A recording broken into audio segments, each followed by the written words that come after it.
Lady Gaga has always been a vision of bold creativity and unapologetic glamour, and her recent appearance at Milan airport served as yet another reminder of why she remains one of the most captivating figures in entertainment. Emerging from a cab with her signature poise, the 39-year-old superstar turned heads in a meticulously coordinated baby pink ensemble that blended sophistication with a touch of playful whimsy. The outfit, a knitted co-ord set, featured a button-up cardigan adorned with distinctive shoulder pads that accentuated her slender frame, paired seamlessly with a matching midi skirt that flowed gracefully as she moved. This choice of attire wasn't just fashion for fashion's sake. It echoed the high-stakes, style-obsessed world of the film she had just been filming, a sequel to the iconic The Devil Wears Prada. Gaga's ability to embody elegance while flashing her dazzling 8-carat engagement ring, a sparkling symbol of her personal milestone, only amplified the buzz surrounding her. As she stepped into the crisp Milanese air, Gaga elevated the look with a pair of unique pink stilettos that added several inches to her already statuesque silhouette. These weren't ordinary heels. They were a statement, custom designed perhaps, with a subtle gleam that caught the light just right, mirroring the reflective surfaces of Milan's fashion-forward streets. Shielding her eyes from the flurry of camera flashes with sleek black sunglasses, she exuded an air of effortless mystery, the kind that has defined her career from her early days as a pop provocateur to her acclaimed turns on screen. In one hand she clutched a chic handbag, its leather soft and supple, carrying what one can only imagine were the essentials for a jet-setting artist. Perhaps a script, a notebook for lyrics, or simply the quiet confidence that comes from knowing she's at the top of her game. With a wave to the waiting photographers, she revealed that enormous diamond, a beacon estimated to be worth around $1 million, gifted by her fiancé Michael Polansky. The ring, with its flawless cut and radiant sparkle, seemed to symbolize not just romantic commitment but also the glittering future ahead for Gaga in both her personal and professional life. The timing of this airport sighting couldn't have been more intriguing. Gaga had been spotted earlier in the week on the set of The Devil Wears Prada 2, the long-awaited follow-up to the 2006 cult classic that redefined workplace satire and fashion fantasy. Milan's status as a global fashion capital made it the perfect backdrop for production, with its labyrinthine streets lined with haute couture boutiques and historic architecture that screams old-world opulence. Whispers from the set suggest that Gaga's involvement is shrouded in secrecy, with insiders tight-lipped about the exact nature of her role. Is she stepping into the shoes of a new character, perhaps a rival editor or a tech-savvy disruptor challenging the old guard? Or could she be making a cameo that ties her musical prowess into the narrative, perhaps composing an original song for the soundtrack? Whatever the case, her presence in Italy has fueled endless speculation, with fans poring over every paparazzi shot for clues. The sequel, slated for a May 2026 release, precisely 2 decades after the original's premiere, promises to revisit the cutthroat world of high fashion with fresh eyes, addressing contemporary issues like the digital revolution's impact on print media. At the heart of the story remains Miranda Priestley, the formidable fashion mogul portrayed with icy perfection by Meryl Streep.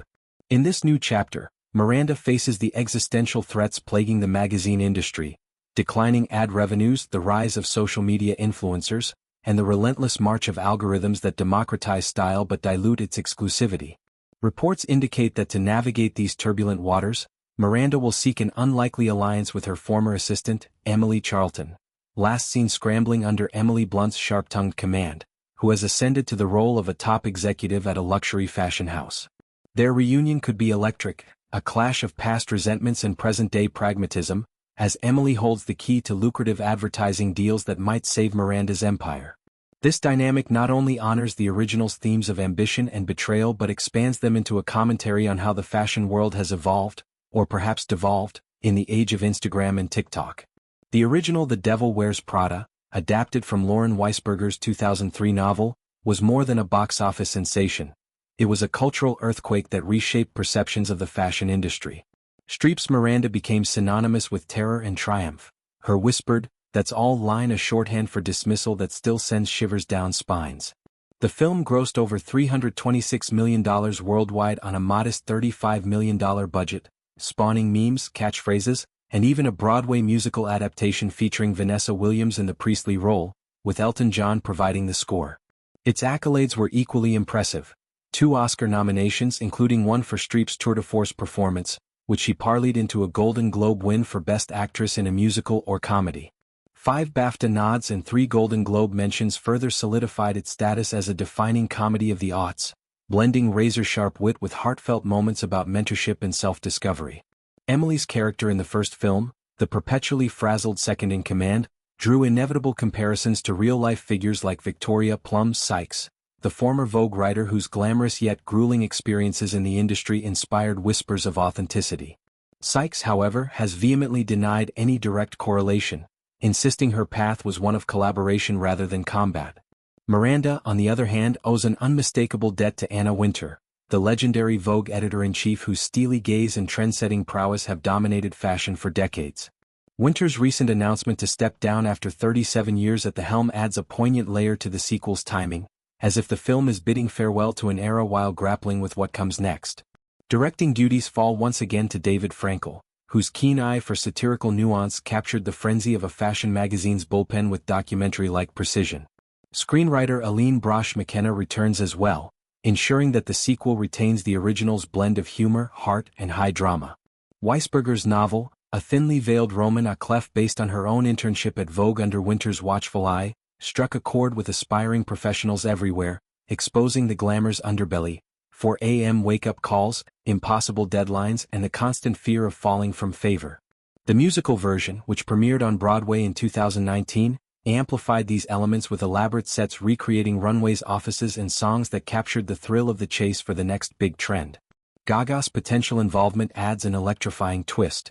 Known for her chameleon-like transformations, from the avant-garde House of Gaga era to her Oscar-winning turn in A Star is Born, she could bring a fresh energy to the franchise. Imagine her as a social media-savvy consultant, armed with viral strategies and a wardrobe of boundary-pushing designs,